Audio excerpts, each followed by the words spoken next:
Je suis Quintus, pêcheur devant l'éternel et plongeur dans l'infini. Je suis engagé depuis 2018 pour parler de ce qui se passe au large. Ambassadeur des océans à corps perdu, je partage avec toi les richesses et les récits précieux que je continue de découvrir et qui peuvent t'inspirer pour sortir d'une vie en blues.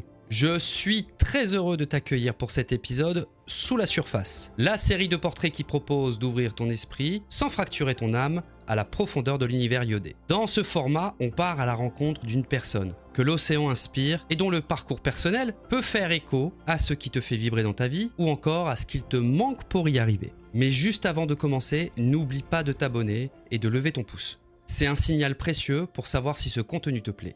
Ça m'encourage à faire plus de vidéos et cela peut motiver d'autres invités à participer. Bon épisode à toi.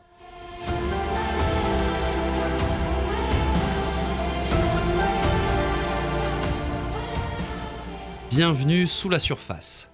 Dans cet épisode, j'ai le plaisir de t'emmener à la rencontre de Christine Grandjean. Derrière un tempérament rebelle et téméraire se cache en réalité une immense sensibilité, presque à vif, pour tout ce qui concerne la souffrance, la maltraitance et l'injustice. Violoniste dans l'âme, elle s'est transformée en militante autodidacte pour mettre fin à la captivité des cétacés. Je suis très heureux de la recevoir et de partager cette rencontre sincère, sans détour, avec une femme qui a choisi de se battre plutôt que de détourner le regard. Bon épisode à toi.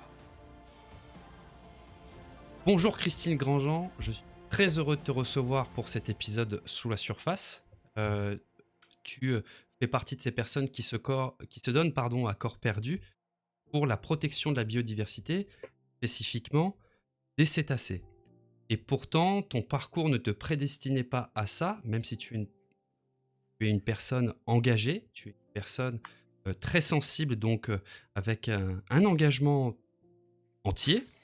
Ton parcours ne te mettait pas sur ce chemin-là de l'engagement, de la protection, de la lutte même pour la préservation et en tout cas même le développement des droits des animaux. Aujourd'hui, tu arrives après 15 ans de parcours dans le milieu associatif à un point de bascule et c'est pour ça que je me permets de faire cet échange-là avec toi. C'est de faire un point sur ce bilan de ce qui t'a ému dans ton approche autour des cétacés, autour de l'environnement en général et comment tout ça s'est créé, comment tout ça a été jalonné de beaucoup d'épreuves, de beaucoup d'obstacles, et comment tu as puisé ces ressources-là et souligner un peu tout le travail que tu as fait parce que tu es la présidente de l'association Cétacés, pionnière dans la protection des cétacés en France. Avant de commencer, pour te donner la parole, ma première question est de savoir qu'est-ce qu'on a besoin de savoir de Christine Grandjean pour comprendre qui elle est. Alors, mon moteur, il y a plusieurs éléments. C'est je ne supporte pas l'injustice ni l'humiliation. J'ai un côté rebelle, Dieu merci, qui fait que que je peux réagir face à une injustice qui me blesse, même si elle ne m'est pas adressée. C'est l'amour de la vie en général et la compassion. Je pense que c'est des moteurs un peu, qui m'ont poussé toute ma vie. Ok, On pourra en reparler, mais c'est ces principaux moteurs. d'accord. C'est quoi ton chemin de vie? Donc tu nais à Pau et ensuite, donc ta vie, Je tu nais vas à Pau. partir à Dijon. Alors, ben, il y a eu du chemin entre-temps. Après, je suis partie assez petite en Alsace, où là, mon côté, rebelle s'est bien manifesté, j'en reparlerai et vers 6 7 ans, je suis allée en banlieue parisienne. J'ai suivi, en fait, la carrière de mon papa et quand j'ai rencontré mon futur mari vers 20 ans, à 20 ans, je suis partie vivre à Grenoble assez vite. Donc j'ai toujours été loin des montagnes, enfin de la mer, effectivement. Après, j'ai vécu à Épinal et je suis venue, à Dijon pour suivre mon mari, donc voilà et je suis toujours loin de la mer. Toujours loin de la mer. Et donc, Voilà. toi, tu travailles dans la musique. Ah oui, maintenant je suis malheureusement à la retraite, mais je suis violoniste, j'ai été intermittente, je suis violoniste de profession, j'ai fait beaucoup d'opéra et c'est avec les animaux un de mes plus grands bonheurs et une des de mes plus grandes passions. D'accord, ok. Comment va se créer, jusque-là, jusqu'à l'horizon de 2013, comment tu définis ton lien avec les océans, avec la biodiversité marine? Déjà, je suis un peu poisson au niveau je nage très mal, je nage un peu comme un caillou, mais j'adore l'eau. L'eau, c'est un élément vital, que ce soit les torrents, les lacs de montagne. L'eau, c'est vraiment mon élément et j'ai toujours été, fascinée par les dauphins, les baleines, tout ça, mais sans plus. Ça m'a fascinée, ça m'a toujours attirée. J'ai toujours rêvé de voir des dauphins en mer, en liberté. Et c'est vraiment, je pense que c'est le milieu aquatique et cette espèce de proximité entre les cétacés et les humains que j'ai perçu depuis longtemps. Voilà, donc j'ai toujours eu envie enfin, j'ai toujours eu envie, non, j'ai fait plein d'autres choses, mais j'ai toujours senti cette proximité avec ces espèces-là, baleines, c'est tous les cétacés en général. Ok. Dans ton parcours, tu as commencé à l'introduire. Tu as une sensibilité, évidemment, des sens par rapport à cet art que tu cultives, hein. La musique, c'est quelque chose qui travaille sur les vibrations et qui procure énormément d'émotions. Donc tu développes, ce sens-là, cette sensibilité-là, et puis tu abordes la sensibilité à la justice, la sensibilité à l'animal, même si tu sais pas trop ce que ça te fait. Heu, comment tu expliques cette chose-là, toi? Tu as vécu beaucoup de situations qui t'ont mis devant des Alors, injustices et tu es en réaction par rapport à ce que tu vois à l'environnement. D'où elle vient cette sensibilité-là à l'injustice? j'ai pas été très éveillée à certaines choses petites. Par contre, depuis toute petite, j'étais sensible à un oiseau qui tombait du nid, je ramenais des chatons avec le cordon ombilical, mais toute petite, hein, c'était pour moi et j'étais sensible aussi aux sans-abri. Ma mère m'a fait remarquer quand j'avais 3 ans, je m'inquiétais des gens qui dormaient dans la rue. Je crois que j'étais sensible à la souffrance. C'est et j'avais envie d'aider, j'avais envie d'aider, depuis toute petite. Après, je pense là où je pense que j'ai pas été éveillée, si on peut en parler maintenant. Je pense qu'il y a des enfants qui, déjà petits, quand on les emmenait au cirque ou au zoo, avaient conscience que le cirque, c'était pas bien, le zoo, c'était pas bien et moi, petite, j'aimais tellement les animaux, quand on m'emmenait au zoo ou au cirque, pour moi, je ne voyais pas le mal, évidemment, mais j'ai mis du temps et maintenant je suis une fervente opposée, évidemment, depuis bien longtemps, mais je pense qu'il y a des enfants qui étaient plus en avance que moi là-dessus et même quand j'ai vu le film, ça a été un déclencheur aussi, Sauver Willy. J'ai emmené mes enfants le voir, j'ai été captivée par ce film et pour moi, j'ai vu cet orque, mais j'ai pas analysé et j'étais adulte, donc à ma grande honte, j'ai pas analysé toute la souffrance qu'il pouvait y avoir derrière le dressage de cet orque pour faire ce film et qui avait déjà vécu en bassin des choses affreuses. Donc je pense que j'ai pas été, très en avance au niveau de ce combat-là. J'étais en avance sur d'autres combats, mais j'étais pas consciente au niveau de la captivité, de tout ça. Petite même, j'ai mis du temps à, puis pour les cétacés, je savais même pas qu'on pouvait les enfermer, donc j'ai pas réalisé, en fait. J'ai mis du temps pour ça, à ma grande honte. Oh, faut-il avoir honte des choses, tu as quand même réussi à transformer ce sentiment-là en un moteur. Moi, j'aimerais comprendre, justement, tu parles d'un état où tu étais pas consciente, tu avais une affinité, une petite sensibilité au premier regard avec les cétacés, que tu ne savais pas comment décrire et puis donc tu as eu Sauver Willy et ensuite, comment les choses se sont transformées pour commencer à créer cette émotion à l'intérieur de toi qui va progressivement te mettre en mouvement pour la protection des cétacés sur la question de la captivité. Alors, déjà, j'ai toujours, toute petite, quand je dis que j'étais rebelle, ben, des petites anecdotes, quand j'avais 5 ans, j'ai mordu une bonne sœur et j'ai fait caca sur le perron des bonnes sœurs parce que je voulais pas aller où elle voulait m'emmener. Enfin, j'ai mordu une bonne sœur qui voulait m'emmener de force quelque part. J'étais toujours dans cette espèce de côté, je veux pas qu'on m'impose quelque chose, si ça me semble pas juste, je veux pas le faire.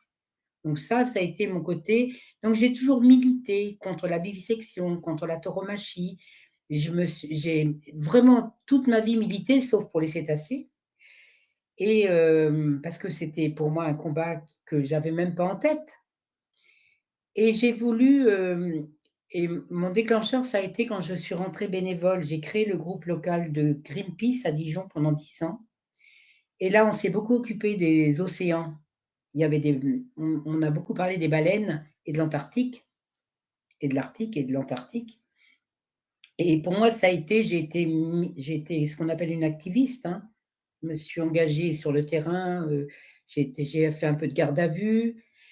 J'ai donc ça a été pour moi déjà très important. Il y avait beaucoup l'océan dans Greenpeace, ils ont obtenu beaucoup de succès, et pour moi, Greenpeace, c'était, une association, magique, de gens qui pouvaient se rebeller, mais qui avaient eu beaucoup de succès par rapport à l'océan. Plus d'immersion de plateformes pétrolières, plus d'immersion des déchets nucléaires. Enfin, ils avaient quand même obtenu pas mal de choses.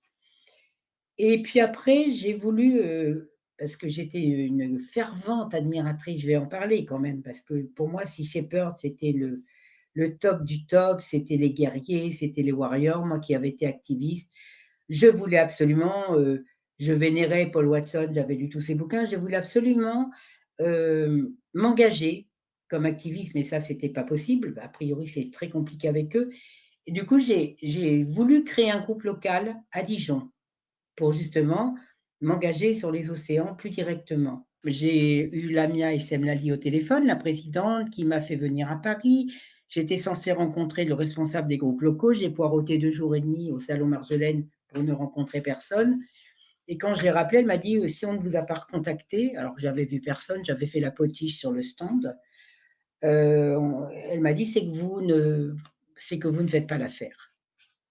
Oh bah, du coup, ça Ah, a été un peu un déclic. ah oui. Ça a été très bénéfique parce qu'en fait, je me suis rendu compte que si j'avais été responsable d'un groupe à Dijon, j'aurais été le doigt sur la couture du pantalon à ne prendre aucune initiative à part vendre des t-shirts et des casquettes, ce qui ne m'intéressait pas du tout. C'est pas, je peux pas m'ennuyer à ce point-là et je peux pas obéir à ce point-là. Il me faut des initiatives, et il faut que j'ai l'impression d'être responsable de ce que je fais, quoi, et d'avoir, enfin, une certaine responsabilité, et donc de là m'est venue l'idée de faire d'abord un petit collectif. Et puis très vite, j'ai lancé la première manif à, Astérix. J'en avais jamais organisé de ma vie. Là, il y a un on a mais je ne savais rien faire, même Facebook, je savais pas faire un truc Facebook, je savais même pas me servir de mail, enfin, c'était terrible pour moi. Donc j'ai des copines qui m'ont aidée, on a fait le premier événement, un graphiste m'a rejoint, il m'a fait tout de suite le fameux visuel avec la baignoire et les médicaments, qui a été très connu au début, le visuel de Freya après, et on a fait cette première manif, et je voulais rester collectif parce que j'avais pas envie d'ennui administratif. Collectif, c'est pas grand-chose, c'est rien. Et puis très vite, je me suis rendu compte que si je voulais faire changer les choses, il fallait que je rencontre les décideurs. Donc, au bout de 6 mois, j'ai décidé de rencontrer, les députés de ma circonscription, et pour ça, j'ai créé une association. J'ai transformé en asso, et j'ai rencontré des députés de ma région. J'ai rencontré des sénateurs de ma région qui ont signé le manifeste que j'avais rédigé pour la liberté et le respect des cétacés, avec plein de personnalités. Je ne sais pas combien on a de signatures, mais que des personnalités ou des gens politiques ou des vétérinaires, un peu engagés. Et donc, ils m'ont mis tout de suite en contact avec des députés, 2 députés à l'Assemblée. Et là, j'ai été reçue j'ai appelé, j'ai été reçue, on m'a invitée à l'Assemblée devant 5 ou 6 autres députés, et c'est comme ça que tout s'est enclenché après. Ok. Voilà. Je fais une petite incise. Et Donc, tu es militante à Greenpeace. Tu es touchée dans ton parcours à Greenpeace et sensibilisée à la cause des océans et la cause des baleines.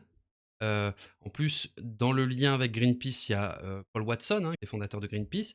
Tu vois l'émergence, dans les années 2000, de ces émissions qui étaient faites justement de ces aventures de l'association Sea Shepherd, qui avait été très bien mise en avant, très bien communiquée sur les réseaux de chaînes câblées à l'époque. Tu lis ces bouquins, il y a quelque chose qui naît en toi dans ton envie justement de corriger cette injustice, de corriger cette souffrance, de participer à tout ça et d'exposer finalement à cette espèce d'être un fusible parmi tant d'autres déjà à Greenpeace. Et ensuite, tu viens voir donc la présidente de Sea Shepherd France qui te met un rejet d'emblée sur un cœur qui souffre, qui a envie de passer à l'action et qui se voit bloqué comme ça moi, ce que j'ai envie de souligner par là, c'est déjà de reconnaître que le rejet n'est pas forcément quelque chose de mauvais parce que justement, il te replace sur ton chemin et toi, il t'a replacé sur le chemin du cœur, à savoir, si ton cœur est vraiment oppressant et te pousse vraiment à passer à l'action, ouvre ta propre voie pour passer à l'action parce que les modèles qui existent déjà ne répondent pas forcément de ce à quoi tu aspires. Et moi, ce que je trouve extraordinaire, c'est que donc tu passes d'un collectif, tu passes tout de suite à l'action, tu passes tout de suite sur le terrain et ensuite tu passes à créer une association et tout de suite dans l'action de: «Allez, je calcule pas, il faut que j'aille voir des députés, je vais voir des députés, il faut que je mobilise, il faut que je mobilise». Il y a quand même la question de la légitimité qui vient se poser, qui vient interpeller parce qu'aujourd'hui, on est dans une société qui est très normée. Aujourd'hui, si on veut parler des océans et qu'on veut avoir l'attention, eh ben, on regarde, d'abord les diplômes, ensuite l'expérience, ensuite là, pour savoir si, ben, ce qu'on dit a du sens. Alors qu'au final, bah, n'importe quelle personne qui a le sens des bonnes choses peut pouvoir avoir une action pertinente et peut pouvoir passer à l'action et avoir des actions décisives. Quels ont été les freins pour toi vis-à-vis de cette légitimité et vis-à-vis de ces refus qui t'ont forcément remis en question d'une certaine manière? Zéro frein. Je suis une fonceuse, quand j'ai décidé quelque chose, rien ne peut m'arrêter et alors, mon déclic quand même, le vrai déclic pour créer Cétacé, ça a été Keiko, l'orque qui a sauvé Willy, enfin qui était dans Sauver Willy.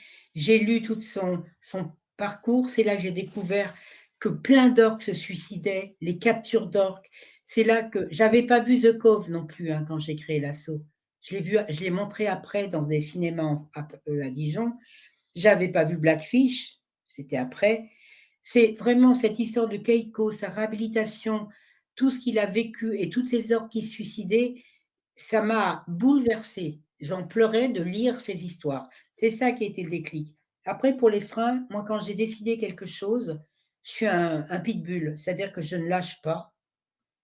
Je pense pas être méchante, mais je ne peux pas lâcher tant que j'ai pas obtenu un alors il est possible que je lâche, puisque là, je vois bien que quand même c'est compliqué, mais j'ai du mal à lâcher tant que j'ai pas été au bout de ce que je pouvais faire. Je n'y connaissais rien aux cétacés, rien. J'ai beaucoup appris justement quand j'ai été voir les députés, parce qu'il fallait que j'apprenne pourquoi la captivité était mauvaise, donc j'ai énormément lu, je me suis entourée avec 1 ou 2 scientifiques. J'ai beaucoup lu, j'ai lu, bah, des choses de précurseurs comme Rico Barry. Je me suis beaucoup documentée pour pas arriver les mains vides et puis du coup, j'ai beaucoup appris. Je me suis rapprochée d'associations aussi. J'ai beaucoup travaillé au début avec beaucoup d'associations que j'emmenais au ministère avec moi. Donc en fait, je suis partie avec zéro, mais rien ne pouvait me bloquer. Peut-être c'est ça une forme d'assurance que j'ai alors que j'ai pas confiance en moi pour plein de choses, mais quand j'ai une cause à défendre, il y a rien qui peut m'arrêter, quand ça D'accord. me touche profondément. Ça, c'est ton côté rebelle qui ne peut pas, heu, se satisfaire finalement de quelque chose qu'il n'accepte pas et Non. et en même temps, bah, de vouloir faire avancer les choses, ça t'a obligé en autodidacte de te mettre au niveau pour pouvoir justement, donner la perspective à ton sentiment et à vouloir rectifier les choses. Comment ça s'est passé tes premières rencontres justement avec les députés et puis ensuite derrière avec les ministères? Parce que tu vas très, très vite encore une fois être mis au contact de décideurs publics. Alors comment ça s'est passé? Ben, j'ai appelé Geneviève Gaillard qui était à l'époque, vétérinaire et responsable du groupe animal à l'Assemblée. Elle m'a et Laurence Abeille, elles se sont mises en contact, elles m'ont invitée. Je les ai rencontrées d'abord toutes les 2 et elles m'ont tout de suite demandé de donner des flyers, sur la captivité, des flyers pour les enfants qu'elles ont distribués à l'assemblée et après donc elles m'ont réinvitée et elles ont déposé ça a été très vite. J'ai reparlé devant il y avait une députée du Sud-Ouest, enfin il y a 5-6 députés. Donc ces 2 députés ont fait des questions écrites au gouvernement, tout de suite. Ségolène Royal, à l'époque, était ministre, a dit qu'elle ne pouvait pas répondre à ces questions écrites, mais elle s'est engagée directement à modifier la loi et l'arrêté, tout de suite. Du coup, les députés ont exigé que je fasse partie de la commission de travail au ministère. Et du coup, on a continué avec les services du ministère et celle qui est devenue ma bénévole principale maintenant, qui est au Québec, mais qui connaissait tout parfaitement et on a réécrit quasiment l'arrêté de 2017. C'est-à-dire qu'on a demandé les normes anglaises, on a demandé des normes comme ci, des normes comme ça, l'arrêt de la reproduction. Alors on avait eu celle des orques et c'est comme ça que ça s'est enclenché. On a vraiment beaucoup travaillé et jusqu'à l'arrêté de 2017. Alors ça, c'est intéressant parce que tu rentres très très vite dans le concret, il y a pas de tergiversation et pourtant, tu parles de confiance en toi, là où tu es exposé à en face de toi à des décideurs politiques. Comment tu dépasses cette confiance en toi, ce manque de confiance en toi devant des personnes qui d'apparence ont une confiance en eux ont une confiance en elles, pardon, aveugle? Ça te fait quoi? Tu te po tu Ça te Je sais bloque? pas, Ça te dépasse? Ça ça pas ça te du ça tout. te ça te gêne pas et ton naturel reprend Le les devants? Non, non, le seul truc qui peut m'enlever ma confiance, c'est de bah, ils sont tellement rares. Un homme politique pour moi, c'est comme toi et moi. Je veux dire, c'est des gens qui sont placés là parce qu'ils ont plus d'ambition que d'autres, je pense, mais qui n'ont pas forcément plus de compétences et qui sont pas forcément légitimes. Donc je n'ai alors je vais dire en c'est terrible ce que je vais dire, mais pas spécialement plus de respect pour eux. Moi, j'ai le respect pour la personne humaine si elle est respectable. Donc pour moi, c'est quand j'ai rencontré monsieur, alors c'était Ségolène, après ça a été Hulot, après ça a été de Rugy, il y en a eu toute une flopée, on en est au 8e, je crois.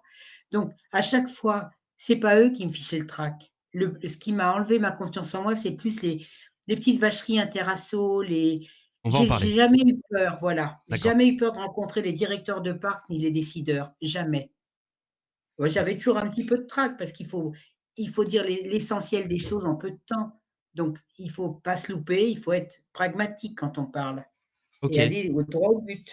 Donc tu prépares beaucoup tes entretiens, tes entrevues avec ces différents décideurs? Ça te demande beaucoup de travail de préparer ces entretiens? Je fais un résumé des choses les plus importantes et de ce que je veux qu'ils gardent, voilà, et de ce que je demande. Après les points qu'on veut. Alors je suis pas seule parce que je vais avec d'autres assos, donc je refais la situation, je redis voilà ce qu'on veut et donc à chaque fois ça me reprend un travail de restructuration pour aller à l'essentiel. Parce qu'on peut, 1 heure, c'est rapide, une réunion d'une heure et il faut qu'ils ne gardent que l'essentiel. OK. Donc il y a un travail de synthèse, qui doit amener tous les éléments pour prendre des décisions. Tu t'appuies sur ce qui a déjà été, mis en place donc au Royaume-Uni pour toi, ton objectif à l'époque, mettre fin à la captivité, en France. C'était ça l'objectif, l'intention au départ? Alors, c'est l'objectif du départ, c'était arrêter la reproduction et améliorer leurs conditions de travail. On n'a jamais demandé et je le redis, on n'a jamais demandé la fermeture des établissements tant qu'il n'y avait pas de solution alternative dans des enclos marins et en même temps qu'on a travaillé là-dessus, on a toujours prôné la création d'enclos marins, de sanctuaires marins, justement pour que ces animaux puissent avoir une retraite ou une réhabilitation possible un jour et on a dit: «Tant qu'il n'y a pas de ça, il faut qu'ils restent là où ils sont, mais il ne faut plus qu'ils se reproduisent». D'accord. Ça a été vraiment et qu'ils soient dans des meilleures conditions, que les spectacles soient moins, dangereux pour eux, qu'ils soient dans des meilleures conditions d'accueil et Comment voilà ça se donc co on co comment ça se passe la discussion avec ces associations à l'époque sur cet arrêté-là, 2017? Parce qu'il y a eu un couac après derrière sur cet arrêté. il y a eu un couac parce que, on a en fait, on a obtenu l'arrêt de la reproduction des orques, mais pas celle des dauphins. Mais on avait obtenu tellement d'avancées au niveau de l'amélioration des bassins qu'Astérix allait être obligé de fermer, puisqu'il n'aurait pas eu les moyens de faire les travaux et on s'était dit: «C'est un premier pas dans la porte». C'est comme si demain on demande d'arrêter les abattoirs, ben non, on n'arrêtera pas les abattoirs, mais si on arrête les égorgements sans étourdissement et s'il y a des caméras de A à Z de la chaîne quand ils rentrent et juste tout au bout de l'abattage, on aura déjà fait un pas important et nous, on s'est dit: «On ne peut pas demander» c'est comme si demain on demande l'arrêt de la chasse tous les jours. Non, si on a un jour sans chasse ou plus de chasse à court, on aura déjà fait un pas. Donc nous, on s'est dit: «C'est déjà beaucoup ce qu'on a obtenu, on poussera l'avantage après».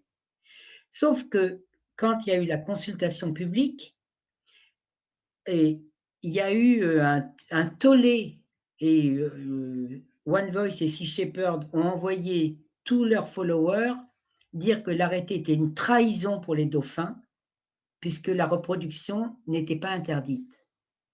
Donc tout le monde a fait des commentaires en disant que c'était une trahison. Donc, je me souviens très bien, j'étais au Portugal à ce moment-là. J'ai eu un appel de Barbara Pompili qu'on avait rencontrée, qui était à l'époque secrétaire d'État de Ségolène, qui m'a dit: «On va rajouter», et j'ai eu un appel aussi de Bougrain-Dubourg, avec qui j'étais beaucoup en contact. Elle a dit: «On va rajouter la reproduction des dauphins, on va l'interdire». C'était 2 jours avant la parution de l'arrêté ou 3 jours. Sauf que c'était très bien de faire ça, mais déjà, je considère qu'on ne peut pas demander au parc d'arrêter la reproduction et de leur demander en même temps de faire des travaux très coûteux. On ne peut pas demander les 2, c'est pas possible. Il faut leur demander d'arrêter, puis tranquillement, on trouve des solutions pour les dauphins. Et sauf que cet arrêté n'est pas repassé à la consultation publique, ni devant le CNPN, le comité de la nature, ni devant les risques technologiques. Il n'est pas repassé devant toutes les commissions obligatoires. Donc forcément, 6 mois après, on a eu beau aller au Conseil d'État, il a été dénoncé au Conseil d'État pour vice de procédure Ok. et on a perdu l'arrêté. Et On du y est coup, allé pourtant avec la LFDA et l'ASPAS au comment ça s'appelle? Au Conseil d'État, on a pris un avocat qui nous a coûté cher pour rien. ok. Voilà. Sur ce vice de procédure, y a quoi comme sentiment? T'as le sentiment que euh, c'est une entourloupe politique? C'est des contradictions entre les associations qui ont foutu le bordel? Quel est ton sentiment par rapport à ça? Parce que tu parles justement de cet haro qui a été jeté sur l'arrêté et les avancées possibles obtenues. Là où ces associations-là n'avaient rien obtenu par ailleurs de leur côté, que donc elles venaient piétiner et saboter le travail de cet AC et des autres associations qui étaient sur cet arrêté-là. C'est quoi ton sentiment général sur tout ça? C'est un beau bordel ou c'est Non, j'ai calculé? compris. J'ai compris que, ben, il y a je pense que tout le monde n'est pas, dans les causes animales pour la bonne cause, pour la bonne raison. J'ai compris qu'il y a beaucoup d'a de i c'est compliqué. Bon, je l'ai pas pris comme une attaque perso, hein. On avait fait ce qu'on a pu, mais j'ai pensé que Ségolène Royal avait signé ça pour partir, entre guillemets, «en beauté», en faisant un coup d'éclat, mais qu'elle savait très bien que derrière, ça il n'y aurait rien. Je pense elle a fait ça pour partir, vous voyez, c'était un samedi matin que Le Monde m'a appelé pour me dire: «Vous avez vu Christine, elle vient d'interdire le», donc c'était vraiment fait pour que ça soit pas faisable, en fait. Donc je pense que les politiques sont foncièrement des menteurs et foncièrement des manipulateurs qui n'ont pas qui sont pas ils ont pas forcément ils sont pas forcément sincères dans leur cause, et donc voilà, je pense que ça, bah, après les associations, ben, on apprend à les connaître, on apprend à oui, effectivement, ils n'avaient pas participé à cet arrêté, ils l'ont défoncé, avec la consultation publique. C'est vrai qu'on n'avait pas obtenu la fin de la reproduction des dauphins, mais on avait déjà un pied, Pour toi, il y avait dans déjà un parce pied dans que la porte. l'arrêté bah, oui, parce que depuis 1986, l'arrêté était toujours le même. Il faut quand même le rappeler. On était sur l'arrêté de 1986, je crois, ou de 87, je ne sais plus. Donc il s'était rien passé depuis. Donc pour moi, c'était déjà, qu'on puisse pas importer des nouveaux dauphins et qu'on soit obligé de faire des travaux et que c'était déjà beaucoup ce qu'on avait obtenu. Mais apparemment, c'était pas un bon travail qu'on avait fait, donc moi je l'ai pris, bah, comme ça, un petit peu on était en colère, on a fait ce qu'on a pu pour le défendre. On y a laissé des sous alors qu'on est une petite asso de bénévoles, mais c'est pas grave, on a fait ce qu'on avait à faire. Voilà, j'ai vécu comme ça, on a fait ce qu'on pouvait et après on a eu de cesse que de représenter des nouvelles versions d'arrêtés, hein. On n'a pas on n'a pas baissé les bras C'est pour ça. autant. Et j'allais y venir justement parce qu'à partir de 2019, tu repars on va prendre l'expression en marche, mais voilà, tu repars sur le terrain et tu repars au contact des ministres, tu sollicites, tu réponds à toutes les mobilisations, tu lances même une grande campagne dans les métros, parisiens et une grande Oui, campagne médiatique même généraliste, hein, qui ne se limite pas à Paris. on en a fait 3. On a Mmh, fait 3 campagnes, oui. ouais, et tout ça commence à prendre un petit peu plus d'ampleur. Tu commences à attirer de plus en plus, le regard, de médias, donc ton aura et ton expertise est reconnue. Comment ça se passe en interne dans cet AC, sur cette montée en puissance avec l'arrêté et malheureusement ce coup d'arrêt, voilà, politique. Tu sens qu'il y a une effervescence, tu sens que tu arrives à mobiliser de plus en plus de personnes, tu sens que tu es de plus en plus Non, soutenu. on est une toute petite équipe, hein, et c'est toujours les mêmes depuis 2015. D'accord, On est 4-5, toujours les mêmes depuis 2015, très courageux d'ailleurs. Mais j'avais aussi comme force, j'avais que 5 groupes, il y avait 5 groupes locaux qui faisaient des manifs. J'en avais devant Planète Sauvage, Astérix, grâce à Marion, David ou d'autres à Planète Sauvage, où on avait quand même au début beaucoup de personnes devant les parcs, et à Marineland aussi. On avait fait la grosse manif de 2015, on était 650. Donc j'avais des gens sur place, j'en avais à Lyon un groupe et un groupe à Perpignan. Donc ça faisait quand même, ceux-là, ils ne travaillaient pas sur l'arrêté, mais ils donnaient de la visibilité au combat, ils distribuaient des tracts, ils organisaient des stands, des conférences. Donc ça sur le terrain, c'était bien. On a fait pas mal de choses dans les facs, des conférences sur la captivité, sur la cognition, voilà. Donc en interne, on a eu par moments envie de baisser les bras. Avec, la LFDA, on a continué quand même à travailler. D'ailleurs, quelqu'un qui travaillait à la LFDA est devenu mon vice-président, Florian, et on a continué de travailler à proposer des on a arrêté avec l'ASPAS parce que c'est pas leur cœur de métier. Eux, ils pouvaient pas s'engager sur les cétacés plus longtemps, mais ils nous ont quand même on a travaillé avec eux jusqu'au Conseil d'État. Mais, oui, non, on a continué d'aller voir les ministères. J'ai d'ailleurs fait partie des commissions des commissions faune sauvage, des commissions pour l'arrêter, enfin non, mais avec pas beaucoup de résultats. d'accord. Les résultats sont toujours relatifs. On vient de le voir justement par rapport à toi, ce que tu considères comme étant une avancée. Pour d'autres, ça va pas être une avancée. Donc, les résultats, en réalité, témoignent, témoignent d'une subjectivité. Moi, j'aimerais justement souligner ta capacité justement à pouvoir rebondir, à remobiliser tes bénévoles. C'est très très dur de mobiliser des bénévoles en France, hein, et plus les années passent, plus c'est compliqué. Et là, toi, tu t'appuies sur une équipe qui est solide et qui te permet de repartir donc au combat. En 2019, tu reprends les discussions, il y a des nouveaux projets, mais là, l'instabilité politique fait que les ministres changent quasiment tous les ans. Hem et tu repars avec une idée peut-être plus ouverte, de commencer à chercher des alternatives, avec l'émergence de l'idée d'un sanctuaire en pleine mer, même s'il y a que des idées qui émergent par-delà le monde, toi tu t'arrêtes sur quelque chose qui est de d'envisager une retraite pour ces cétacés et de les remettre dans les conditions un petit peu, leur rendre une dignité et leur rendre leur dignité d'être sauvages, dans leur environnement sauvage de base. Comment les autres assos, elles te suivent par rapport à justement cette petite guéguerre qui a commencé à naître avec la contestation de l'arrêté de 2017? Parce que entre temps, ben, ces associations qui ont été contestataires se sont greffées au fur et à mesure dans les discussions et ont joué des facteurs d'influence, de débat politique, de débat d'idées et pour le coup, a empêché un consensus par la pluralité de leur intervention. Donc comment les choses se sont faites avec ces associations? Ah Heu, bah, je sais pas. Moi, au début, j'ai travaillé on s'est rapproché de l'IPSI. On a d'ailleurs été partenaires, sauf que ils sont allés se vendre au plus offrant. On leur avait donné de l'argent, mais pas énormément parce qu'ils avaient pas les autorisations, donc on avait encore c'est pas beaucoup, nous on est des très modestes, 8 000 € à leur donner, qu'on leur a pas donné parce qu'ils avaient rien avancé, pas de réactivité. Après, ils se sont mis partenaires avec One Voice qui a donné plus, et maintenant ils sont partenaires avec Sea Shepherd qui a dû en promettre davantage. Donc on avait été longtemps en contact avec eux. Je les avais présentés d'ailleurs, en au directeur du parc Astérix, avec qui on était en négociation régulièrement, parce qu'on savait que lui, ça serait le premier à fermer.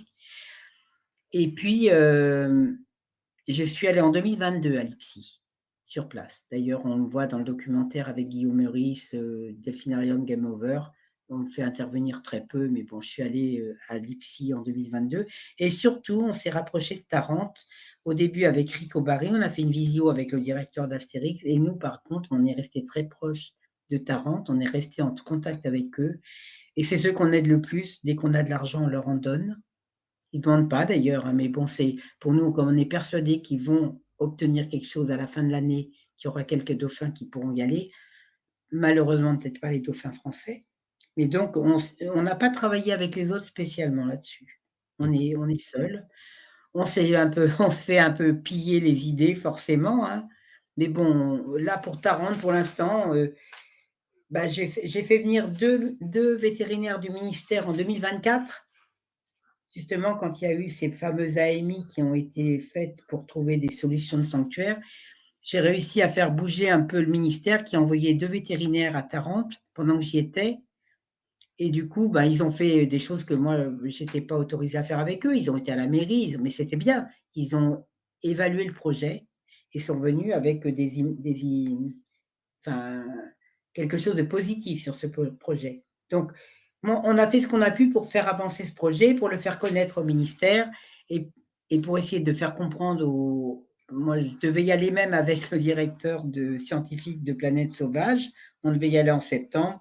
Puis finalement, bon, il a trouvé à se faire embaucher à l'Europarquet ou à la Fondation l'Europarquet. Puis après, il pense retourner à Beauval. Donc, on fait ce qu'on peut, mais on peut pas grand-chose parce que je crois que les intérêts des uns ne sont pas D'accord, forcément, dans l'intérêt des animaux. ouais. Là, moi, je ressente sur l'après-décret. Donc là, on est sur la période 2019 jusqu'à l'arrêté de 2021. Ouais. Heu, C'est une loi, qui c'est est une une loi, loi. pardon, ouais, ouais, je regardais mes notes, pour le coup. Il y a un consensus quand même entre les associations pour motiver la loi dans toutes ses exigences? Alors, je ne sais pas, moi, je sais que j'ai été beaucoup interrogée par les députés par rapport à cette loi.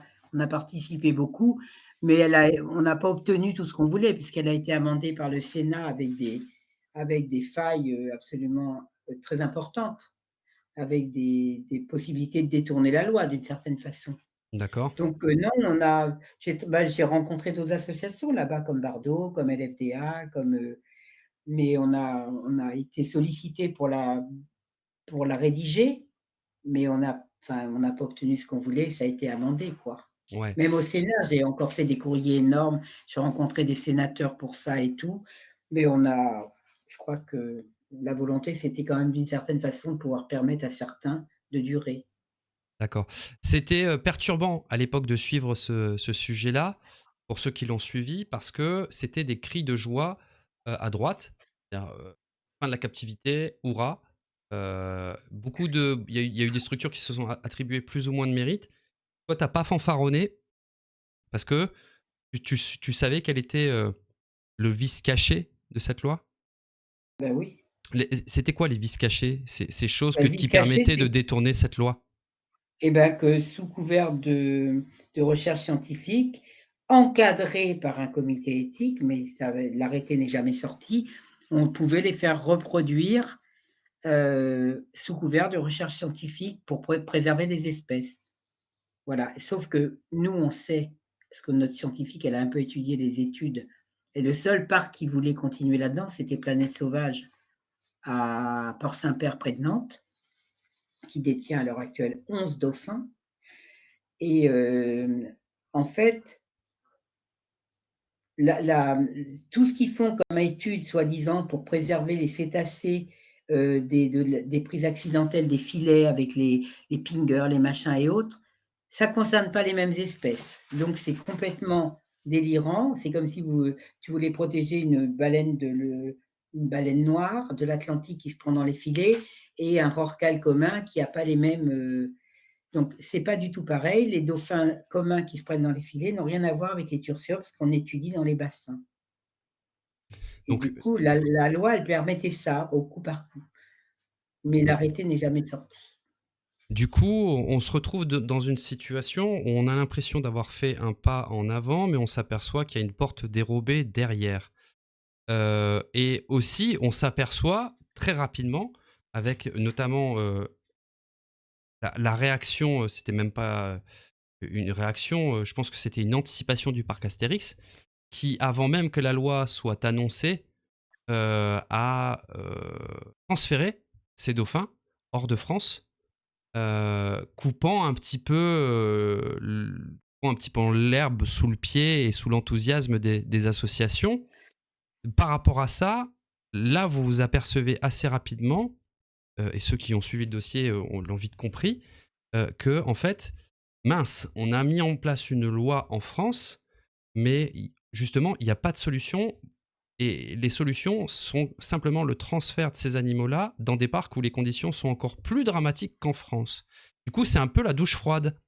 Comment tu as réagi justement en voyant ce mouvement tactique qui a donné un peu la perspective de tous les cétacés en France avec cette loi-là, et donc de trouver une solution, une alternative, un peu un petit recul frein, comme on dirait, dans le sport, à cette loi pour que ces animaux soient pas tout de suite exportés. Alors, je vais parler d'abord d'Astérix parce que pour nous, ça a été une grande trahison pour Marion et moi qui elle, dirigeait le groupe de Paris et organisait des manifestations pacifiques à distribuer des tracts à l'entrée du parc. Et on avait rencontré encore quelques mois avant, le directeur plusieurs fois pour lui parler de Tarente, lui dire qu'il fallait absolument qu'il les préserve et qu'ils se mettent en contact. Bon, il n'aurait pas eu le temps, mais on s'est senti trahis parce qu'il les a expédiés en douce à toute vitesse. On a découvert ça, c'était trop tard, alors qu'un mois et demi avant, on l'avait rencontré. Mais pour Astérix, le problème, c'était même pas la loi.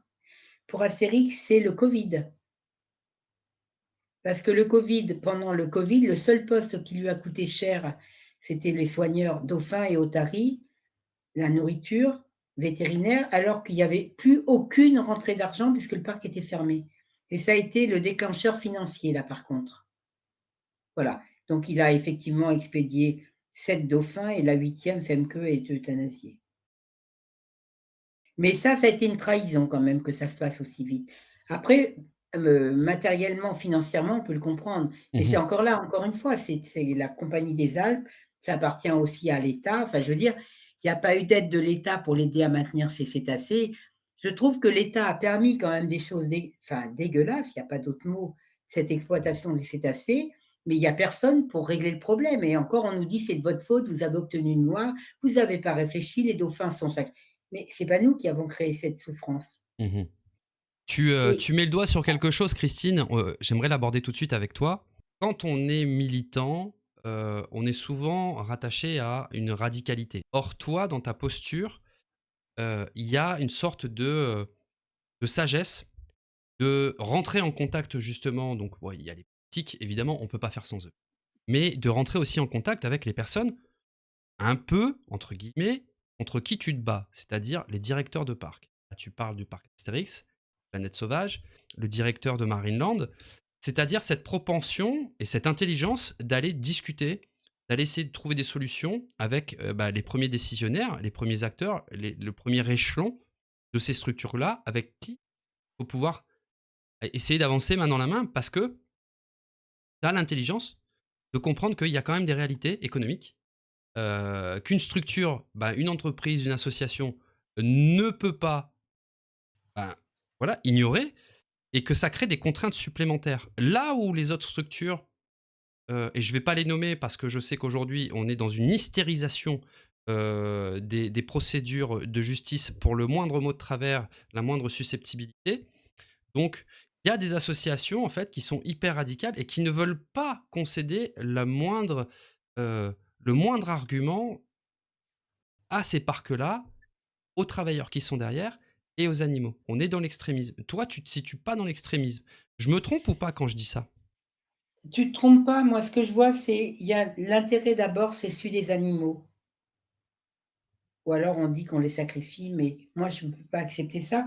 Donc je vois pas, enfin je sais pas, ces animaux appartiennent à des parcs, on ne peut pas décider à la place du parc, S'il a pas envie de les céder, pour moi, la négociation, d'abord sur le plan humain, je trouve que la négociation, c'est faire cas de l'autre et j'avoue que j'ai plus de facilité alors à discuter avec un directeur de parc qui fait honnêtement son boulot, qui pour moi n'est pas, un monstre, qu'avec certains directeurs d'asso qui pour moi sont des égos, surdimensionnés, malhonnêtes, qui piétinent les autres. Donc pour moi, j'ai pas de problème. Moi, du moment que la personne, on peut discuter avec, quelle qu'elle soit, je pense que c'est la solution. On peut pas faire fi des autres.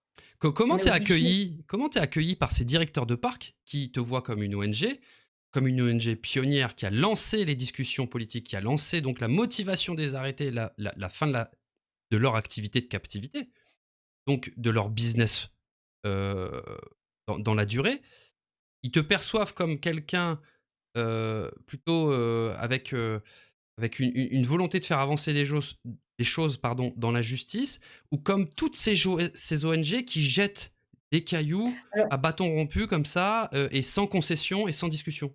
Donc, comment ils alors arrivent à se positionner face à toi? je sais pas parce que face à moi, ils sont très cordiaux, mais je sais que par exemple, j'ai su après que Martin Boy se gênait pas pour dire que j'étais, enfin, de dire plein de choses sur moi. Monsieur Picot, j'ai toujours été, ça a toujours été cordial, le directeur de Marineland, sauf que là, depuis, 2 ans, depuis qu'on a porté plainte pour, Moana qui est décédée, bah, forcément là, j'ai plus accès à lui, je lui ai écrit, je lui souhaite, bah, comme tous les ans mes vœux, on avait des relations très cordiales. Là, j'ai plus de retour et je peux le comprendre. Par contre, ce que je tiens à souligner, c'est que dès que la loi est sortie, nous avons arrêté toutes les manifs devant les parcs, pour pas mettre justement une pression supplémentaire sur les parcs, pour pas qu'ils se sentent obligés de fermer plus vite, ce que d'autres n'ont pas fait. Nous, on a arrêté, c'était notre on a ça, on veut pas mettre en difficulté les soigneurs, ni les animaux, ni personne. Donc les manifestations, on a obtenu une loi, elles ne servent plus à rien qu'à mettre de la pression inutile. Mmh. Et mettre de la pression inutile. On en revient sur la gesticulation, de certaines associations. Heu, Je n'en parlerai pas. alors, mais moi je vais en parler justement parce que ça fait partie des sujets, heu, qui mériteraient un épisode tout entier d'ailleurs, soit dit en passant. Pourquoi? Parce que en réalité, donc on se trouve devant une gesticulation qui n'offre aucune solution. Ces gesticulations ont été contestataires devant un premier arrêté en 2017, alors qu'elles n'ont pas participé. En 2019, il y a eu une mobilisation, il y a eu beaucoup d'associations sont rentrées, sorties des discussions, des négociations, dans la formation de la loi, qui sont sorties, puis qui se sont accaparés le succès de la promulgation de cette loi, et puis qui ensuite derrière ont critiqué le fait que les conséquences finalement de cette loi, c'est-à-dire que bah, normalement il n'y a plus de dauphins, plus d'orques qui doivent être dans les bassins en France en 1er janvier 2026. Là aujourd'hui, on a dépassé cette date. Mais encore une fois, c'est de la gesticulation parce qu'à chaque fois, elles se plaignent et elles pointent du doigt ce qui va pas et elles pointent du doigt ben, ce qu'elles dénoncent, mais sans apporter de solution, sans participer, sans mettre leurs moyens à disposition pour trouver des solutions. Et donc, par rapport à tout ça, il y a, il y a cette espèce de, il y a cette espèce de faux semblant de donner l'impression qu'on va sauver la situation, alors qu'on met pas les mains dans le cambouis, passez-moi l'expression. Et toi, face à tout ça, tu sais que tu as commencé à faire ce travail déjà depuis 2019, de faire entrer les députés en relation, de montrer qu'il y a des petites structures qui éclosent pour devenir des sanctuaires, donc ils ont juste besoin de moyens. Et quand tu vois ça avec 6 ans de décalage, et cette gesticulation qui se réapproprie le sujet pour lequel tu es depuis 15 ans, euh, comment ça se passe à l'intérieur de toi? Parce que là, le sentiment d'injustice, il doit être très fort, non? Bon, c'est sûr que quand certaines, présidents ou présidentes d'asso disent dans les journaux qu'on n'a rien obtenu et que finalement on n'a pas pris les choses de la bonne façon et qu'on n'a rien fait, c'est sûr que ça ne me fait pas plaisir. Mais je sais de qui ça vient et ça ne me touche plus parce que moi, je sais ce qu'on a fait. Je sais ce qu'on a fait. Je sais qu'on l'a pas fait pour l'argent, on gagne pas un rond. Hein, on n'est que des bénévoles, mais je pense que dans ces beaucoup d'assauts, il faut beaucoup faire de médiatique parce que le médiatique entraîne des donations, des dons, des héritages et tout ce qu'on veut. Donc je comprends tout ça. Après, je sais pas ce qu'ils font de leur argent, ça c'est leur problème. Mais c'est sûr que par moments, je me dis: «Mais» enfin, je me sens, un peu révoltée de nous faire un peu, entre guillemets, «piller le boulot», même par des petites assos, hein. Il y a pas que les gros ou les mais je me dis: «C'est l'espèce humaine, hein». C'est pour ça peut-être qu'on n'avance pas. Les chasseurs sont tous unis, c'est pour ça qu'ils ont tout ce qu'ils veulent et qu'ils ont l'écoute et l'oreille du gouvernement depuis des années. Nous, on n'est pas unis, on se tape dessus et c'est très triste. C'est très triste parce que finalement, il y a je sais pas combien d'assauts anti-corrida. Il y en a plein, hein. Il y en a je sais pas combien, il y a l'Alliance, le FLAC, le CRAC. Nous, il y a plein d'assauts maintenant qui se sont accaparés le sujet, mais finalement, il y a pas d'union donc c'est compliqué. Ouais, Mais moi, ça a fini de m'énerver, ça a fini de me fâcher, ça a fini de m'attrister parce que je pense qu'il y a un moment, si je veux pas mourir aigrie et malheureuse, il faut que je me dise: «Bah, c'est comme ça, c'est l'espèce humaine». Puis voilà. d'accord. C'est pour ça qu'on est dans le merdier, mondial qu'on est où on est là et puis voilà, je me dis, «Je continue à ma petite mesure, point barre». OK. Tu fais, la tu J'essaye apportes d'être ta raisonnable. tu apportes ta goutte à la mature habit. Exactement. D'accord. La faisabilité là, c'est l'actualité, sur les orques et sur les dauphins du Marineland où, il y a des annonces qui sont faites, faut-il les suivre? Faut-il ne pas les suivre? Encore une fois, sur donner suite à la solution d'une possible création d'un sanctuaire au Canada. C'est quoi ton regard sur la dernière chose qui a été annoncée, et qui a été relayée dans la presse? Alors, mon regard, vu ce qui se passe avec, avec Beauval qui est en embuscade. Faut rappeler que Beauval, depuis 2016, il veut son delphinarium. Ça, on peut peut-être en parler. Ah mais, Ça fait vas-y. partie. Alors, en 2016, on a appris que monsieur Delors, le directeur de Beauval, voulait faire un grand lagon dauphin, na. Donc nous, tout de suite, on a lancé une proposition de manif et en 2 heures, on avait 400 inscrits. À l'époque, on mobilisait bien. On a fait une pétition, en quelques heures, on avait 30 000 signataires. Donc le bonhomme, il a retiré son projet. Mais il m'a invité à Beauval. J'y suis allée, j'ai passé la journée, petit restaurant thaïlandais végétarien, parfait, très joli. Il m'a expliqué, voilà, on veut faire ça comme pour les Lamentins, ça serait un lieu paisible pour les dauphins. Je dis, bah, si un jour il n'y a pas de sanctuaire, pourquoi pas? Mais sans reproduction. Et lui, il voulait la reproduction. Donc on lui a dit ça, c'est même pas la peine, on ne pourra jamais valider de la reproduction en bassin. C'est pas possible. Donc il a renoncé à son projet en apparence.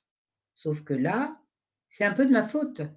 C'est que voyant qu'il n'y avait aucune solution et devant l'urgence, je lui ai dit, au fait, ton projet, puisque tu me parlais d'un sanctuaire, tu pourrais peut-être faire un vrai sanctuaire en partenariat avec des sanctuaires en mer.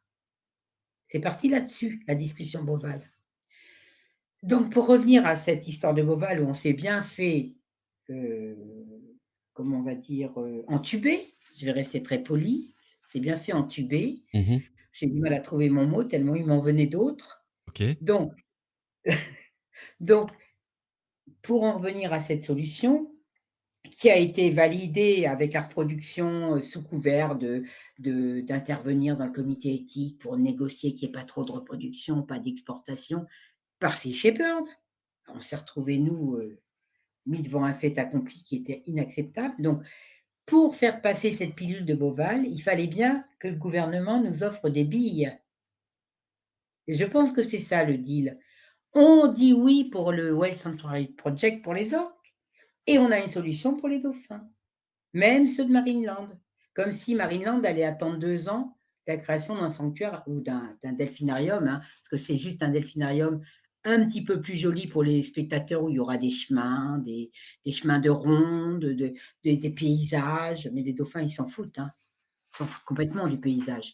Donc, pour nous faire accepter Beauval pour les dauphins, ils nous ont fait croire que ceux de Marineland iraient et que les orques iraient dans le sanctuaire de Nouvelle-Zélande de Nouvelle-Écosse, pardon. Voilà, je pense que c'est un calcul politicien qui est fait pour satisfaire Beauval, qui veut, comme un enfant, gâté, qui veut ce delphinarium. Et je pense, alors si on peut parler du Whale Sanctuary Project, qui est au départ une très belle idée, que pour l'instant, malheureusement, je sais que je vais pas plaire à certains qui s'y accrochent énormément, je pense qu'il ne sera pas opérationnel avant longtemps, s'il est opérationnel un jour. Je le pense parce qu'il leur manque déjà 15 millions, c'est écrit sur leur site, hein. Il leur manque 15 millions, il leur manque encore des terrains que les gens ne veulent pas vendre, il leur manque encore, il y a rien sur place, aucune structure et on peut pas passer, des animaux dont Keio qui est malade quand même, de d'un bassin où il fait 15 degrés à tout d'un coup des eaux où il peut faire 3 degrés. C'est pas possible. Mmh. Et il y a un autre alors ça c'est ce que je pense, mais j'espère me tromper que ce sanctuaire verra le jour un jour. Mais pour l'instant, je pense que dans l'urgence, il y a pas de solution pour les orques. Dans l'urgence, hein, s'il doit s'en séparer demain, il y a rien.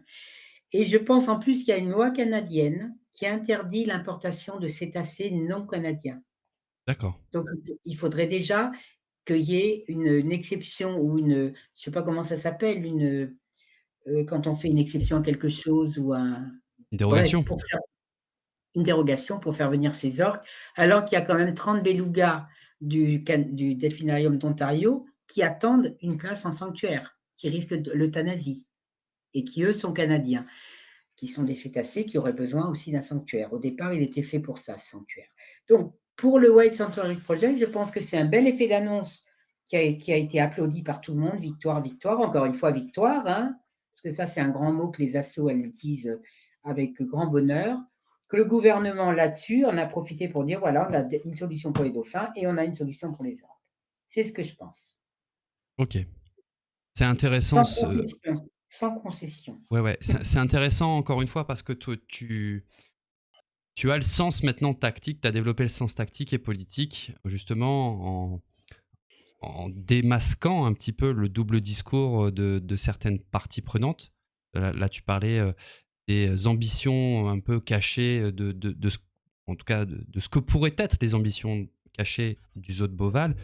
Et donc, c'est ce jeu d'influence-là qui est un peu dissimulé aux yeux du grand public, si tu vois ce que je veux Et dire. se faire passer pour les sauveurs de dauphins. Ok, Et ok, ok. d'ailleurs, ça au niveau de la on voit bien à notre pétition qui n'en est qu'à 33 000, une pétition, il y aurait ça aurait été il y a 5 ans, on en serait déjà à 100 000. Les gens pensent réellement que Beauval peut être l'alternative. Ce qu'ils n'ont pas compris malheureusement, même ceux qui nous suivent, c'est qu'avec de la reproduction et des exportations, on reste dans le système du delphinarium et de la captivité et on perpétue cette captivité. Mhm, Et que le mais il y aura pas avant tant d'années. Moi, je vois très bien, monsieur Delors nous dire: «Ah ben, finalement, il y a une femelle qui a perdu son implant, hein. Elle est tombée enceinte. Oh, puis il y a tel mâle, il s'entend pas avec le groupe. Il faut l'exporter, le pauvre, il est malheureux». Non, mhm. mais c'est la porte ouverte à tout, hein. Ouais. Donc Tu vois, toi, tu devines en fait le vice caché qu'il peut y avoir en chaque être humain qui derrière est motivé par la cupidité. je le devine pas, j'ai appris à connaître monsieur Delors. D'accord. Ok. J'ai appris à les connaître, ces gens-là, hein, depuis 8 ans ou 10 ans ou je sais pas combien maintenant. Ok. J'ai discuté avec eux, j'ai appris à les connaître, je vois bien et puis les dessous de Beauval, c'est pas toujours très joli, hein. Il y a un livre qui vient de sortir sur le dessous des eaux, là et ben, c'est pas très, très joli. Mhm. Donc il y a plein de il y a des décès, il y a des trafics d'animaux sauvages. C'est pas très joli tout ça. Donc j'ai appris un peu à m'ôter mes illusions. Un joli zoo, mais derrière, c'est pas très joli. Ok. On arrive sur la partie finalement bilan de ton action à Cétacé. On va pas dévoiler ton âge, mais tu es à la retraite et puis tu es une personne qui a déjà consacré 15 ans de sa vie pour 12 cette ans, cause. 12 ans, 12 12 ans? ans. Bah oui, Ouais, 13, ouais, ouais, 2013, 2013, ouais. 13 ans, 13 ans, voilà. Euh, pour le coup, je te remercie de cette correction et cette exactitude parce qu'il ne s'agit pas de faire gonfler un petit peu Non, ah bah non, ton passif. Mais comment, là, tu arrives un petit peu en fin de cycle, tu, commences à vouloir, passer la Pas la encore, main à pas encore. quelque chose. Peut-être, Peut-être, peut-être pas. Moi, je sais que c'est des discussions, voilà, qu'on peut avoir quand on on quand est on prend des fatigué. coups. Quand on prend des coups, on fatigue. En plus, bah, là, en l'espace de quelques années, donc 12-13 ans, de voir autant d'ascenseurs émotionnels, alors que c'est particulier quand même, hein, la mobilisation, le temps que ça prend de préparer ses déplacements, de faire des communiqués de presse, de gérer des newsletters, de faire des interventions publiques, et cetera. En bénévole, c'est tout le temps qu'on consacre en bénévole, c'est autant de temps qu'on ne consacre pas à son repos, à sa famille, à ses amis, et donc à s'alléger l'esprit. Et que en plus le sujet est suffisamment lourd, et en plus derrière, quand il y a des ascenseurs émotionnels, ça fait coefficient multiplicateur. Donc du coup, la question de on continue, on arrête, elle est, elle vient en fait, elle vient et puis elle se renforce et puis elle s'alourdit. C'est pour ça que je te parle de ça. Il ne s'agit pas d'annoncer la fin de ton activité, mais ça sonne quand même comme l'annonce de ce transfert, la mise en application de cette loi, la fin d'un cycle sur la question de la captivité. Je me trompe ou pas Non, sur ça? mais je tiens à dire quand même que cette association dont nous avons toujours voulu, nous, notre principal, mot d'ordre, c'était la bienveillance, la discussion, la bienveillance. J'ai Ça m'a permis de rencontrer des gens exceptionnels qui sont venus nous rejoindre. Bon, donc même si j'avais moins de temps à me consacrer à moi, j'ai rencontré des gens qui sont devenus des amis. J'ai rencontré quand même des belles personnes. Alors effectivement, la captivité, nous, ce qu'on aimerait maintenant, bah, on fera tout pour s'opposer à Beauval, hein. Il doit bien se douter que si on a ramené, on a réussi à faire signer le communiqué de presse par 16 associations, dont les plus grosses, et je sais que même si elle n'a pas voulu se joindre à nous, 30 millions d'amis, je sais qu'ils ont fait part au ministère de leur opposition formelle au projet Beauval. Mais on a quand même la Fondation Bardot, la Fondation Lamar, la LFDA, la FAA, Fondation Assistance aux Animaux, la SPA. On a toutes les plus grosses assos qui nous ont rejointes pour signer ce communiqué de presse. Donc, je ne sais pas si Monsieur Delors veut se lancer dans son projet avec toute cette opposition. Je pense qu'il prend un risque quand même. Il prend un risque pour la réputation de son zoo qui jusqu'à présent était assez lisse et assez belle. Après, il fera ce qu'il veut. Nous, on fera ce qu'on aura à faire de toutes les manières possibles. Donc c'est vrai que nous, ce qu'on aimerait, c'est essayer de finaliser, que Tarente se finalise. Ça sera pour nous, on aura aidé à œuvrer, puisqu'au total, on leur aura donné, bon, c'est pas beaucoup, mais 20 000 euros. Pour notre petit budget, c'est beaucoup. Et je sais que symboliquement, c'est important de le faire. Et donc, s'ils peuvent accueillir des dauphins, et si ça peut être des dauphins de Marineland, les femelles de Marineland, en juin prochain, ça serait formidable. On aurait l'impression qu'on a sauver des vies et chaque vie est précieuse, hein. On peut pas Pour moi, une vie sauvée, c'est l'humanité entière qui est sauvée, même si c'est celle d'un dauphin ou d'un animal. Pour moi, une vie sauvée, c'est une vie sauvée. C'est ma philosophie, hein. Donc, c'est vrai que c'est à la fin d'un cycle, si on a ça, s'ils partent tous, qui sont sacrifiés à partir à droite, à gauche, si les orques partent je ne sais où, si les dauphins finissent par partir je ne sais où et qu'il y a plus de génération en France de dauphins, on sera triste parce qu'on aura fait, la loi n'aura pas permis, comme elle était mal fagotée, qu'il n'y a pas eu de volonté du ministère, à toutes les côtes qu'on a, avec tous les océans qu'on possède, toutes ces enfin, toutes ces étendues maritimes qu'on n'ait pas trouvé de quoi faire des sanctuaires. Je trouve ça monstrueux, mais on aura fait ce qu'on a pu et nous, on veut passer à des choses plus positives, c'est sûr. D'accord, Voilà, positives, ça peut être, bah, justement, réfléchir encore à des sanctuaires, d'autres, réfléchir à faire de la reforestation marine pour, protéger les écosystèmes.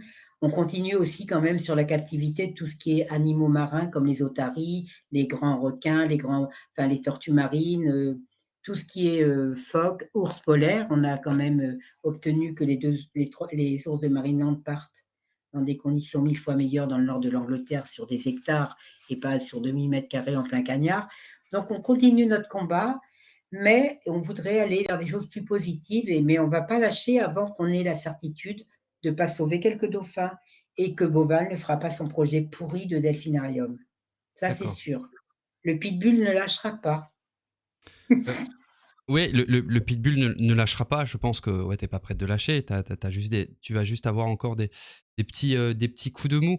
Je voulais quand même te poser la question comme ça parce que on revient sur la notion d'ego, mais dans les associations, la question des petites associations et de l'ego, elle est importante parce que petites associations sont souvent créées et portées par une figure qui arrive à mobiliser autour des idées donc statutaires de cette association-là.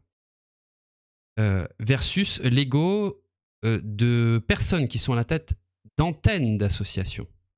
Il y a toujours une histoire d'ego dans tout ça. Et qu'est-ce que tu dirais à la Christine de 2013 euh, après toutes ces années? Qu'est-ce que tu lui dirais devant ce constat? Je suis pas sûre que je me serais lancée aussi facilement, parce que je trouve que c'est quand même psychologiquement très difficile quand on est un peu sensible et honnête. Quand on sait pas mentir et quand on n'est pas calculateur, c'est très difficile quand même de se prendre plein de coups, d'aller parce que j'ai essayé d'aller voir, des associations comme, One Voice ou Sea Shepherd. J'ai rencontré Lamia plusieurs fois. Je lui ai demandé comment on pouvait travailler ensemble. Elle m'a regardée avec tellement de mépris que c'était même pas la peine, une fois que j'ai créé l'asso. Donc j'ai essayé sincèrement, il y a des assos avec qui c'était possible, d'autres c'était pas possible. Mais je dois dire que si j'avais su que c'était aussi, parce que ça m'a quand même amené des joies, mais ça m'a amené beaucoup de tristesse.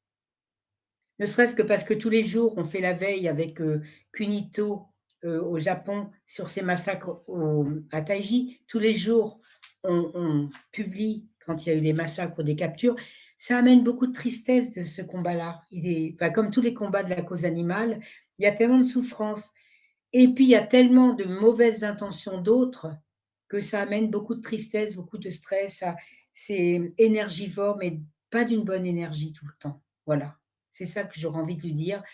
Peut-être, j'aurais peut-être mieux réfléchi avant de me lancer, tête baissée dans le combat et Mhm. on va faire une belle assaut. Le nom me plaisait, que j'ai inventé, tout me plaisait et on s'est lancé. Je me suis lancée là-dedans, sans rien, à main nue, mais je ne sais pas si je le referai en 2013. Est-ce que les joies valent les souffrances ou dépassent les souffrances? Je suis pas sûre. T'es pas sûr. Je suis pas sûre parce on n'a pas obtenu grand-chose finalement. Je pourrais être très joyeuse si demain il y a 7 femelles dauphins de Marineland qui partent à Tarente. Là, je me dirais: «Oh, on a obtenu quelque chose de beau», mais là, je suis pas sûre. On n'a rien finalement. Les dauphins marinent toujours dans leur, bassin avec une épée de Damoclès au-dessus de leur tête. Donc je suis pas sûre que ça vaille le coup. La vie passe vite et du coup, on est moins disponible dans son cœur et dans son esprit quand on est angoissé ou stressé par d'autres assauts, par des ministères qui répondent pas, par des choses qui n'avancent pas. Les commissions auxquelles j'étais au ministère, mais c'est du pipeau, mais c'est inimaginable. Il y a 3 assos, moi j'étais juste, comment on appelle ça? Suppléante d'une asso titulaire, donc il y en a que 3 qui ont le droit de vote, contre une quarantaine de personnes qui font partie du ministère pro captivité, des zoos, des cirques. Franchement, sérieux? Donc ces commissions ne servent à rien. J'y suis allée, ça sert à rien. J'ai vu les pipeaux pour nous faire croire qu'ils veulent faire les choses dans les règles. Donc non, je trouve que je suis pas sûre que ça en vaille la chandelle. En tout cas, vu que pour l'instant on n'a pas encore vraiment obtenu ce qu'on voulait, et je suis pas sûre qu'on l'obtienne, je suis pas sûre que ça en vaut la chandelle. On n'a pas changé grand-chose. Il faut rester humble, hein. Au Mhm. total, on n'a sauvé personne. Quel sens tu tires de tout ça? Ben, je qu'il faut rester humble.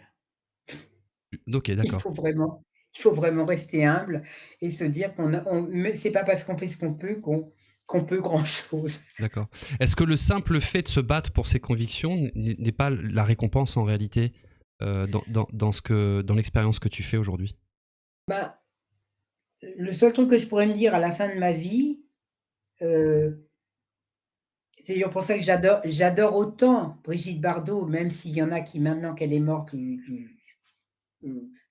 qui vomissent toute leur haine. Je pense c'est des rageux. Ben cette femme, je l'admire, elle a été au bout. J'aimerais être capable d'aller au bout, mais ce que je me dis, c'est qu'en tout cas, je n'ai jamais renié mes convictions depuis toute petite. Jamais, jamais. Je suis devenue végétarienne 100 un peu trop tard pour moi, il y a 15 ans. J'aurais dû le faire complètement avant, même si je mangeais très, très peu d'animaux. Mais voilà, j'ai des regrets comme ça de pas avoir été assez, comme j'ai dit, de pas avoir compris tout de suite que le cirque, c'était moche. Tout ça, j'ai des regrets de pas l'avoir capté, alors que d'autres enfants le captaient plus vite que moi. Mais j'ai toujours été droite dans mes convictions et le respect de la moindre vie, mais une araignée, tout ce que bon, les tiques, les moustiques, j'avoue, non. Mais sinon, oui, je pense que je peux me regarder dans la glace, c'est tout ce que je veux et je pense que j'ai jamais fait volontairement de vacherie à d'autres. Et j'ai pas pris la place des autres. En tout cas, j'ai toujours essayé de pas piétiner les autres autour de moi, les autres assos, les autres, mes bénévoles ou j'ai essayé d'être toujours, à peu près bienveillante. J'ai essayé, mais des fois on fait des erreurs, hein. On peut être maladroit. Est-ce que tu as des points où des points de repère, des points d'ancrage, ou voilà, une pratique qui te permet justement de te ressourcer avec face à toute cette lourdeur pour te recharger en énergie, pour te recharger en positivisme, en idées, en créativité et en te décharger un peu, faire une pause de cette souffrance, quoi? Alors, j'ai plusieurs choses moi qui m'ont aidée dans la vie. L'amitié, je suis en et d'ailleurs au sein de l'asso, hein, on s'appuie beaucoup les unes sur les autres quand on a des coups durs, psychologiques.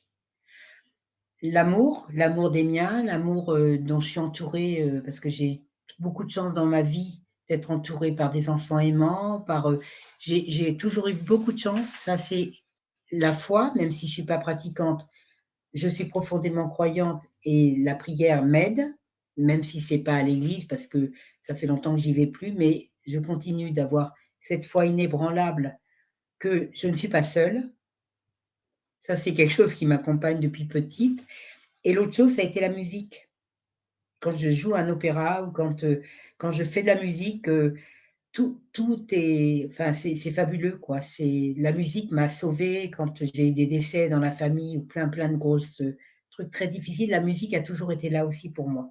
C'est ces choses-là qui m'ont aidée à tenir, OK. j'avoue. Heu, Quelles ont été les plus grandes peurs que tu as dû dépasser dans cet engagement, heu, depuis 2013? Quel a été le plus Oh, gros travail sur toi-même que tu as dû faire? bah, justement quand il y avait une trahison, de pas, que ça ne m'atteigne pas trop. C'était les plus gros travail que j'avais à faire, c'est de me dire: «Bon, bah, c'est comme ça et je passe à autre chose». Ça a été très difficile. Voilà, on a eu des trahisons même de notre parrain, je considère qu'il nous a bien trahis, donc c'est pas grave, mais ça a été dur pour moi parce que la trahison, c'est quelque chose que j'ai du mal à comprendre OK. et ça, c'était pour moi, bah, ça aurait pu m'atteindre très gravement psychologiquement. Je sentais que j'arrivais pas à passer au-dessus. Ouais, tu pas à pardonner? C'est pas une histoire de pardon, j'arrive pas à ce que ça ne m'atteigne pas. OK. C'est pas pareil. C'est-à-dire que ça va me ronger, je me dirais: «Mais c'est pas juste quoi». L'injustice qu'on me fait à ce moment-là me rend malade et c'est à moi de faire ce travail de me dire: «Finalement, qu'est-ce que c'est par rapport à la vie? Qu'est-ce que c'est par rapport aux gens que tu aimes? C'est rien» et c'est un travail qui m'a demandé beaucoup de je me suis même fait aider avec de la kinésiologie. Je veux dire, c'est un travail sur soi, de se protéger par rapport, à des choses on n'est pas habitué à gérer parce qu'on n'est pas là-dedans, nous. Enfin, je pense pas être là-dedans. Et du coup, qu'est-ce que, l'océan, la biodiversité, cet engagement t'a apporté? T'apporte J'ai encore aujourd'hui? découvert la plongée, enfin, j'aime pas le milieu de la plongée, mais sous l'eau, c'est quand même quelque chose de fabuleux. J'ai découvert non, ben, puis j'ai rencontré des cétacés libres. OK. J'ai été faire, du kayak en Colombie-Britannique pendant 4 jours en pleine mer, justement avec une de mes bénévoles qui s'est installée là-bas au Québec. On est allé, faire 4 jours de kayak pour rencontrer les orques sauvages. Ça, c'est des rencontres, voilà, j'ai été un petit peu, plus loin dans mes envies, j'ai pu en réaliser quelques-unes, découvrir les animaux dans leur milieu, Mmh. sans les gêner. D'accord. C'est, tu les avais vus en captivité? Non. Non? Avant de commencer, j'en ai jamais vu en captivité. Non, non, mais justement, de par ton parcours, tu as Non, été mais constater même des quand je choses? suis allée à Marineland même quand je suis allée à Marineland, j'ai bu juste le café avec monsieur Picot. Je les ai pas vus, le parc était fermé, j'ai pas été les voir. Je les ai vus à Planète Sauvage parce que j'ai visité avec mon bénévole de l'époque et je les ai vus à Astérix puisque à chaque fois qu'on allait voir le directeur, il nous faisait faire le tour des dauphins et des otaries. Mmh. Mais voilà, et c'est vrai que et je les ai vus en Espagne, j'en ai même touché en Espagne pour le documentaire, avec Guillaume Meurice, on est allé là-bas et on s'est fait passer pour des touristes, donc j'ai vu les 3 dauphins qui venaient d'Astérix et je les ai même caressés puisqu'on m'a demandé, si je voulais faire une photo avec eux, donc j'ai fait la gogole comme ça faisait partie du parcours. Donc j'ai caressé, j'avais jamais touché un dauphin de ma vie. Ça m'a j'ai eu envie de pleurer, j'ai eu envie de pleurer. Mais voilà, non, je les ai vus un petit peu, mais voilà. OK, OK. Et j'ai On a jamais vu d'orque en captivité, jamais. qu'est-ce que tu dirais à un jeune, ou à un moins jeune d'ailleurs, à quelqu'un qui a envie de prendre, de prendre part, qui a envie d'apporter sa petite goutte d'eau comme un colibri sur, la protection de l'océan ou sur n'importe quelle cause, de protection, d'une espèce, de la biodiversité? Bah, je lui dirais de s'engager de façon cohérente en se préservant. Voilà, de faire à sa mesure, sans vouloir en faire trop parce que c'est on s'épuise vite, mais en étant cohérent et en restant droit. Je crois que c'est le plus dur parce que la réussite peut entraîner justement des déviances, on va dire. Et je pense que quand on commence à avoir les médias et tout, on peut vite devenir un peu, se prendre un peu la grosse tête, alors que c'est ridicule, hein.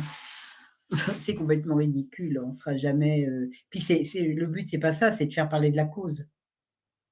Le but, c'est pas nous, c'est la cause. Enfin, il me semble. Alors il paraît, ça fait partie des choses, que j'ai vite apprises, quand j'ai découvert l'engagement pour les océans. C'est-à-dire qu'à partir du moment où tu mets ton ego au service d'une cause, en général la cause grandit, la structure grandit. Quand tu utilises une cause au service de ton ego, c'est à ce moment-là que l'organisation, commence à dégringoler. C'est un marqueur que je partage avec, des personnes qui vont pouvoir avoir un élément de lecture sur ce qui se passe dans le tissu, des ONG, en France et même à l'étranger. Sur cet élément, c'est la dernière question que j'ai envie de te poser, et je te laisserai le mot de la fin. Est-ce qu'une une association peut survivre à son créateur? Une fondation, oui, comme Bardot, oui, OK. mais Bardot, oui. Après, ben, avec 30 millions d'amis, oui, elle peut, puisque ça survit bien, même avec beaucoup d'argent, on ne sait pas à quoi il sert puisqu'ils ont été épinglés, mais je pense que oui, mais une petite structure, je ne sais pas. Oui. J'espère. Après, je vais être honnête, si personne ne se sent capable un jour de prendre la relève parce que c'est pas que du bien, hein, d'être président. Il faut gérer tout l'administratif, il faut gérer les conflits dans l'asso, il faut gérer les avec les autres, il faut gérer les relations ministérielles, les journalistes. Il faut gérer énormément de choses qui sont peu satisfaisantes. Donc si personne ne se sent de reprendre, je suis pas sûre qu'il faudrait pas mieux dissoudre, donner l'argent à des assos dont on sait que l'argent sera bien utilisé sur le terrain, j'en connais, plutôt que de laisser l'esprit de l'association dévier et perdre cet esprit. Mais je pense qu'il y a des assos, oui, ça survit. Bardot, ça survivra, et Dieu merci, merci. Il y en a qui survivent bien. Et la LFDA survit bien aussi. Pourtant, monsieur Nouette est mort, non, il y a quand même des structures qui survivent, mais c'est quand même des structures, qui ont des salariés, qui c'est encore différent. Voilà, je Christine, pense, je sais pas. franchement, je te remercie pour, la constance de cette transparence que tu as dans le fait de partager la réalité terrain. te remercie aussi pour ce tempérament euh, rebelle mais bienveillante par rapport au niveau de réponse et puis par rapport aussi à cette honnêteté que tu as de partager en fait tes émotions, tes ressentis, voilà, tes sentiments. C'est pas donné à tout le monde. Ça témoigne d'une force intérieure quand même pas très commune aujourd'hui sur les personnes qui se montrent souvent au premier plan. Il y a un tempérament à vouloir montrer que elles sont impassibles et que rien ne les ébranle. Toi, tu exposes toutes ces choses-là. C'est extrêmement touchant. Ça fait écho évidemment à ce que chacun peut traverser. Et pour tout ça, et puis pour toutes ces années d'engagement, j'ai fini de te dire merci parce que je pourrais continuer pendant plusieurs minutes et que c'est pas mon intention. Je te laisse le mot de la fin, pardon, en espérant te retrouver très prochainement, Christine. Eh ben, écoute, j'espère que mon témoignage pourra, je sais pas, en tout cas, toucher certaines personnes et leur donner envie de s'engager, mais de se préserver en même temps. C'est vraiment, mon petit conseil. Et on n'a qu'une vie et il faut pas non plus la dilapider, dans des combats qui sont très difficiles et des fois perdus d'avance, mais c'est pas tout à fait perdu encore. Christine, je te souhaite une excellente continuation et je te dis à très bientôt. Ah ouais.